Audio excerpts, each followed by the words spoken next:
Welcome to the English with Kirsty podcast from www.englishwithkirsty.com. Here I'll be sharing with you tips, information and other learning resources so that you can improve your business English.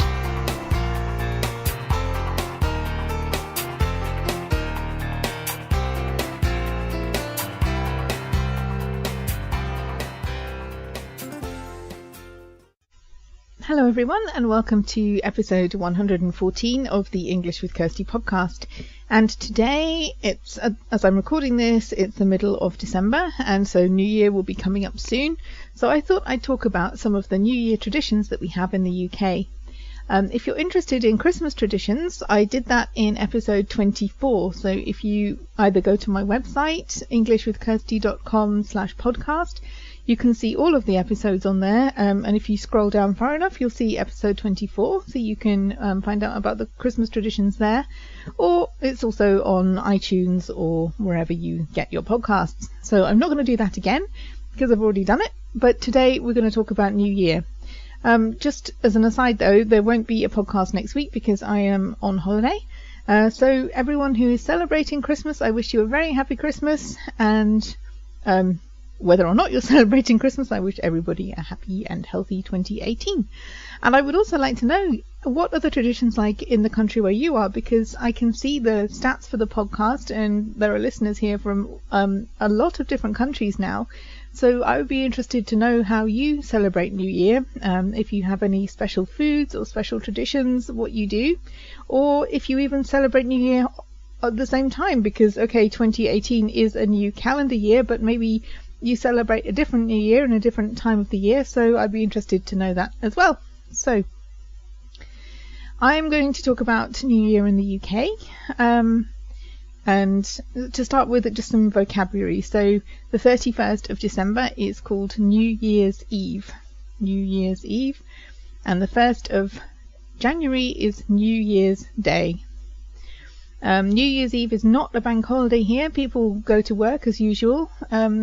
Usually people do leave a bit earlier, though. They finish a bit earlier because, yeah, it's just a nice thing to do. It's not always possible, but in some of the jobs I've had, the managers have said people can go home a bit early. But it's not an official holiday or anything like that. New Year's Day is a bank holiday here, and yeah, not a lot is open on New Year's Day. And if you live in Scotland, the 2nd of January is a bank holiday as well, but that's only for the people in Scotland. The rest of the UK has to go back to work on the 2nd of January. So sometimes people will say, what are you doing for New Year? And this means, what are your plans for the night of the 31st of December?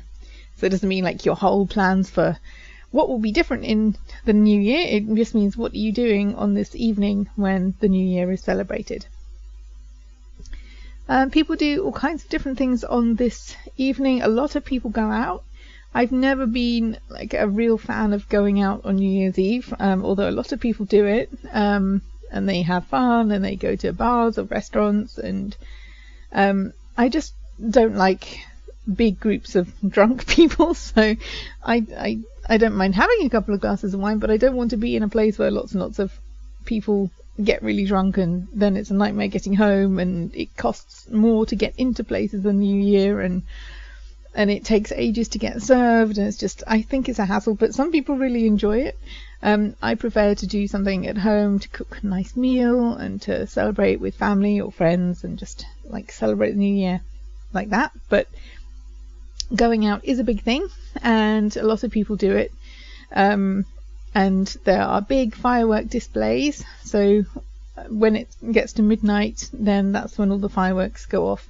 There are usually random fireworks all the way throughout the evening, to be honest, but the main time for letting off the fireworks is 12 o'clock when the New Year starts. So there are big, like the main cities have big fireworks displays. There's a huge one in London, and because there are so many people who want to watch it, there are also TV screens. You can watch it like on a big screen if you can't get near to where the fireworks are. I've never been there. I guess it's fun, but there's a lot of people, and I imagine you get really, really cold. and you have to get there really, really early if you want a good place to see the fireworks. So not my thing, but a lot of people do it. And then the nice thing about that is that the tube travel is usually free. I believe it still is, so that people can get home easily, and they want to clear London basically of all the people and make it easy for them to get home. So that's usually free for people to travel home on the tube. And then no tubes run, like they do run to let people get home after the celebrations, but on New Year's Day that there's not a lot going on in terms of public transport during the daytime. And there's no traditional food. People just have whatever they want to have. Usually there's alcohol for people who drink alcohol. Then there's a tradition of having sparkling wine or champagne. If I'm drinking alcohol, I don't usually drink champagne, but like some people do have like just get a bottle and then they open it when the new year starts, and then I guess I'd have some if it were offered to me, but I don't usually buy some in because I like other things. But that's something to do, to toast, to have a celebration, and to share this champagne or drink with your family and friends that you're celebrating with. There's usually a countdown to New Year, so they count down to when the New Year starts, so like 10, 9, 8, 7, 6, 5, 4, 3, 2, 1, and then you can hear Big Ben, because if you're watching the TV or radio, listening to the radio, they usually play Big Ben's chimes. And this big clock, well, Big Ben is the bell in the tower in London, so they have a recording of him, or they use the real bells. I'm saying that because they are being fixed at the moment, so I don't know if Big Ben will actually chime at the New Year this year, because they are doing some repair work on the tower. But anyway, that's associated with New Year. And people usually hold hands, and there's an very old song, Auld Lang Syne, and that's usually sung. People generally don't know all of the words because they're in very old, I think it's an old Scottish song. But yeah, it's kind of in old language, but yeah, people do their best and sing this. And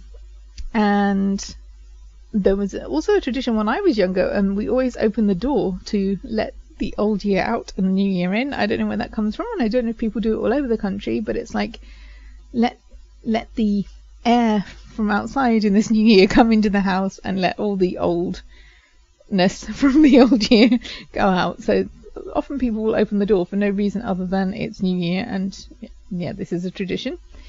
And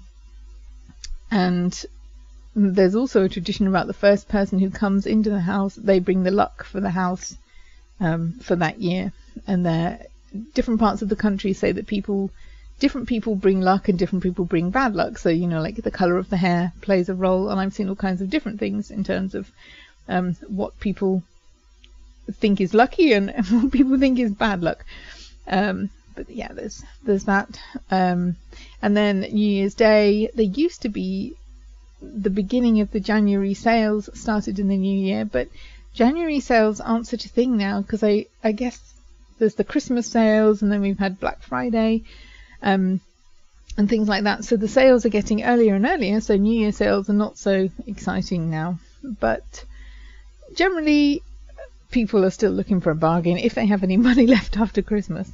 It's not so much that they save up for the Boxing Day and January sales now, because as I said, they start earlier.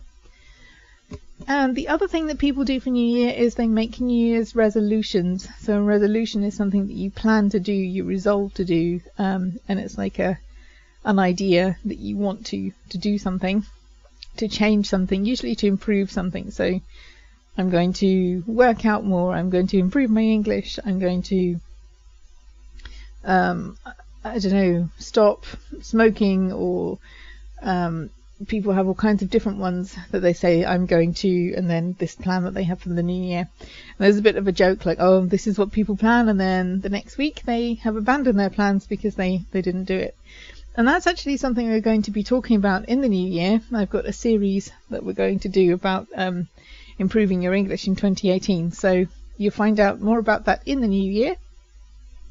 But I'm just wanted to make the point that if you hear these words, New Year's resolution, that is these plans that people have for improving their life in the new year, because it's like a fresh start, fresh month, fresh year, and it's a time to start something new and to improve your life in some way.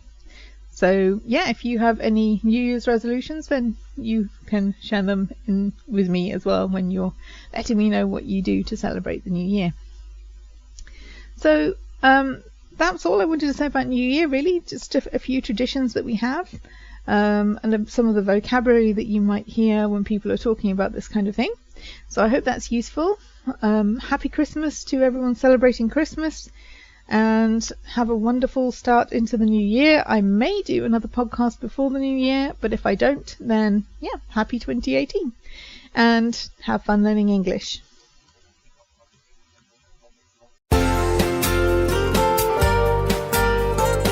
I hope you enjoyed this episode of the English with Kirsty podcast. If you have any questions or comments, my email address is kirsty@englishwithkirsty.com, or you can go to www.englishwithkirsty.com/podcast, where you'll find information about the individual episodes.